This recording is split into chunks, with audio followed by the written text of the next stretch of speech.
আরে গতকালকে রাত্র বেলার কথা শোনো, রাত্র 1:30-2টা বাজে এক প্রবাসী ভাই বিদেশ থেকে আমারে মোবাইলে ফোন দিয়া শুধু কান্তাতেছে, তার হিক্কানির জন্য কথা কইতে পারে না।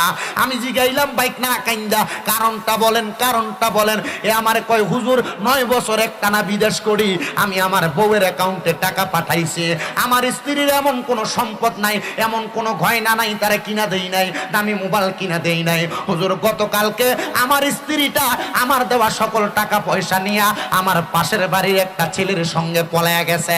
এ প্রবাসীদের স্ত্রীরা, তোমার স্বামী বিদেশের জমিনে বড় কষ্ট করে, বড় কষ্ট করে, বড় কষ্ট করে। আমি সবার কথা বলতেছি না, এই প্রবাসীরা নিজের রক্তরে পানি বানায়, শাক দিয়া ভাত খায়া, সবজি দিয়া ভাত খায়া তোমাদের কাছে মিথ্যা কথা বলে, গোস্ত দিয়া ভাত খাইছে। ওই প্রবাসীরা গতকালকেও দেখলাম আমার এক ভাইজান আমার নিজেই কইতাছে, প্যান্ট কিনতে গেছি বাজারে, প্যান্টের দাম শুইনা না কিনা চলে আসছি, পুরান প্যান্ট সিলাইয়া পড়তেছি। শুধু পোলাপানের পরীক্ষা শেষ হয়ে গেছে, নতুন বছর চালু হয়েছে, বই কিনা দেওয়া লাগবো, প্রাইভেট কোচিং মাস্টারের টাকা দেওয়া লাগবো। এ মা বোনেরা, যেই স্বামী প্রবাসে থাইকা বিদেশে থাইকা এত টাকা ব্যয় করে, এত টাকা নষ্ট করে, এত লক্ষ কোটি টাকা ব্যয় করে তোমার জন্য, নিজের রক্তটারে পানি বানাইতেছে, নিজের জীবন বিসর্জন করতেছে, কেমনে তুমি তোমার স্বামীর হকটা নষ্ট করতেছ? কেমনে তুমি তোমার স্বামীর টাকা দিয়া অন্য ছেলের সঙ্গে মোবাইলে কথা বলতেছ? আল্লাহর দোহাই লাগে, জান্নাতে যাইতে চাইলে তুমি এমন কর্ম কইরো না। অনেক প্রবাসীরা তো মাঝে মাঝে বিচার দেয়, হুজুর স্ত্রীরা এত বোঝানো বুঝাই, মাঝে মাঝে মহিলাদের একটু ওয়াজ করবেন, তারা যেন তাদের স্বামীর কথা শোনে।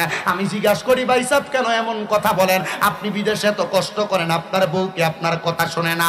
কয় হুজুর বিদেশে থাকি, কর্ম শেষ করে বাসার মধ্যে আইসা রুমের মধ্যে একটু কথা বলতে চাই, আমার কেমন ব্যস্ততা দেখায়। আমি বলি অমুক জায়গায় যাইও না, আমার স্ত্রী তত বেশি যায়। প্রত্যেক বৃহস্পতিবারে মনে হয় নিয়ম হয়ে গেছে, আমার স্ত্রী ঘুরতে না গেলে তার ভালো লাগে না। হুজুর আমি স্বামী তো বিদেশে, আমার স্ত্রী কোথায় যায় আমার মন টানে না। আমার স্ত্রীর আমি এই কথা বললে আমারে শুধু উত্তর দেয়, তুমি কি আমারে বিশ্বাস করো না?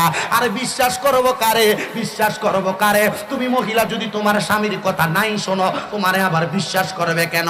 আল্লাহর নবী ডাক দিয়া কই, উম্মতের দলেরা, একটা নারীকে যদি আমি আদেশ করতাম তুমি সেজদা করো আল্লাহর পরে কাউকে, তাহলে আদেশ করতাম তার স্বামীর পায়ে সেজদা করার জন্য। আর মহিলারা স্বামীর পায়ে সেজদা করবো দূরের কথা, কোনোদিন তার স্বামীর পাওটা গরম পানি দিয়া মুচ্ছা দিছে কিনা মহিলা বলতে পারবে না। কোন মহিলা তার স্বামী কাম থেকে আসার পরে গায়ের গামগুলা মুচ্ছা দিছে কিনা বলতে পারবে না। মা